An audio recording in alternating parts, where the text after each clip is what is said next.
Yeah, this is a question for Ben. So you talked a bit about your modelling approach for modelling catchment processes and the coastal processes. Yep. Could you explain how you actually developed the relationship between those and the bacterial concentrations? Yeah, sure. So prior to this work, I sort of need to turn back the clock a bit. We had been doing some work in an integrated catchment management program, which was a land care based project. Basically, there's some tools developed out of that I can actually pass on to you if you're interested in the technical details of that report.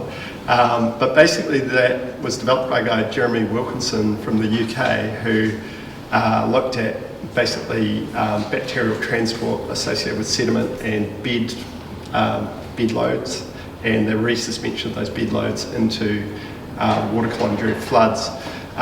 So we had an idea of kind of the mechanistic way of developing those models.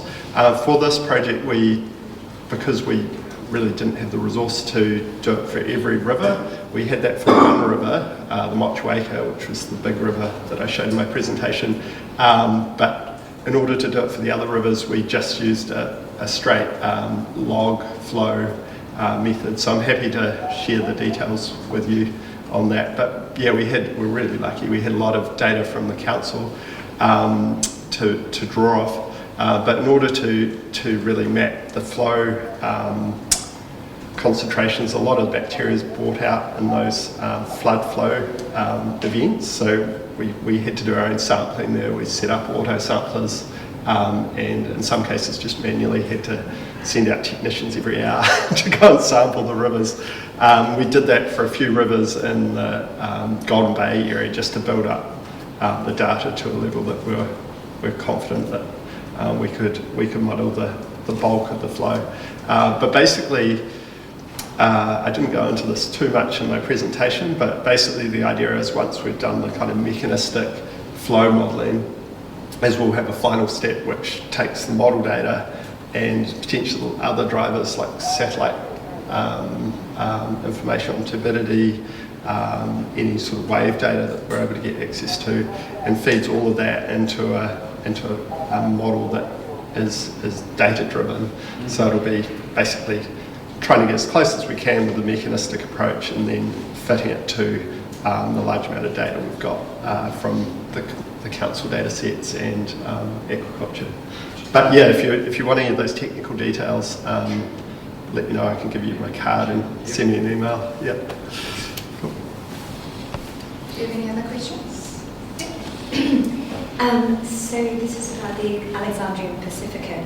Did you say that it wasn't really a problem 30 years ago? Sorry, no, not in the sounds at all. No. So not in the sounds at all. So why do you think it's increased massively, and what could perhaps be done about that?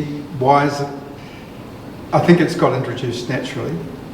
There is a possibility it could have come in on mussel spat. It's been common in the North Island for a long time, ever since we first started looking actually. And the centre of it was really the Bay of Plenty. It was a chronic problem in the Bay of Plenty for quite some years. Strangely, it's not now. And we've inherited it. It first appeared on the west coast of the North Island early last year. The first blooms we'd seen on the west, all up from 90 Mile Beach right down through Taranaki. And it was subsequent to that it actually appeared in the Marlborough Sounds. And it also appeared in places in between. It's we can't monitor the Taranaki bite or anything, so we don't know what's happened offshore really. But there were some places, some sites in Golden Bay, Tasman Bay, and it appeared where it had never appeared before, incidentally, and then suddenly it had taken off in Flora Sound. So it looks like it had actually come in from offshore. And of course it was associated with the time when the heat wave was going on in the Tasman Sea. So just as a matter of speculation, and it's only speculation, is that the the very warm temperatures in the Tasman Sea enhance stratification of the water column. Perfect conditions for diamond flagellates, and that somehow encouraged its growth and transported it down into the sounds. There's very strong estuarine circulation in Pelorus Sound because of the Pelorus River at the head of the sound. So low salinity water going out on the surface being replaced by high salinity water from Cook Strait, Taranaki Bight, and cells could have been transported in that way. But it's remarkable how it gets everywhere. It's, it suddenly goes everywhere. So we have time for one more question. Yeah.